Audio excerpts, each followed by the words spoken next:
ডিজিপিৰ ৰূপৰ পদক প্ৰাপক মৰাণ আৰক্ষী থানাৰ আৰক্ষী উপ পৰিদৰ্শক বাবলি খনিকৰক মৰাণ ভিডিবিৰ সম্বৰ্ধনা।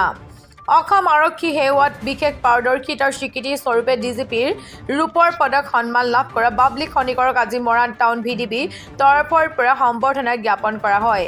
মৰাণ আৰক্ষী থানাৰ প্ৰাংগণত থকা ভিডিবি ভৱনত ভিডিবি সভাপতি মোহনলাল উপাধ্যায়ৰ সভাপতিত্বত অনুষ্ঠিত ভিডিপি সমিতিৰ সভাত বাবলি খনিকৰক লগতে থানাত নতুনকৈ যোগদান কৰা এছআই ৰক্তিম ৰঞ্জন শইকীয়াক সম্বৰ্ধনা জ্ঞাপন কৰা হয়।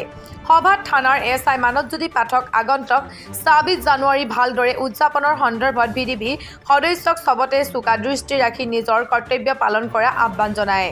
সভাত ২৯ জানুৱাৰীত ভিডিবিৰ প্ৰতিষ্ঠা দিৱস উদযাপন সম্পৰ্কে আলোচনা কৰাৰ লগতে কেইবাটাও প্ৰস্তাৱ গ্ৰহণ কৰি ৰাজ্য চৰকাৰলৈ প্ৰেৰণ কৰাৰ সিদ্ধান্ত গ্ৰহণ কৰা হয়। মৰাণ থানা আৰক্ষী বাহিনীৰ আজি নিয়মীয়া সভাখন আজি অনুষ্ঠিত হয়। আজি সভাখন বিশেষভাৱে গুৰুত্বপূৰ্ণ আছিল।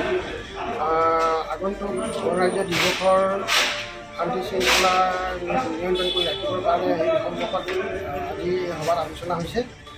লগতে আমাৰ অসম আৰক্ষী বাহিনী অহা ২৯ জানুৱাৰী তাৰিখে প্ৰতিষ্ঠা দিৱস।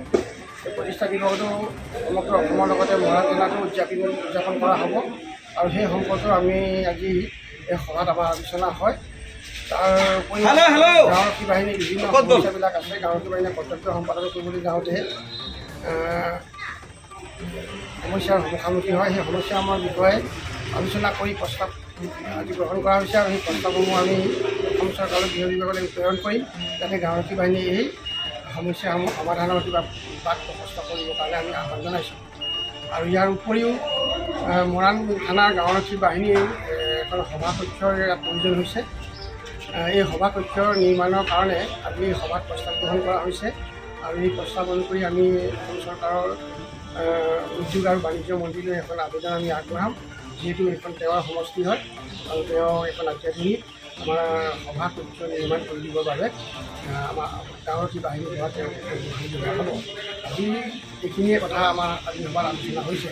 লগতে মাঘ বিহুৰ কাৰণে সকলোকে শুভেচ্ছা দি আৰু মৰাণ থানাতো মাঘ বিহু উদযাপন কৰিবৰ কাৰণে সমগ্ৰ বিজেপি থানাখনৰ বিজেপিক আমি আহ্বান জনাইছোঁ।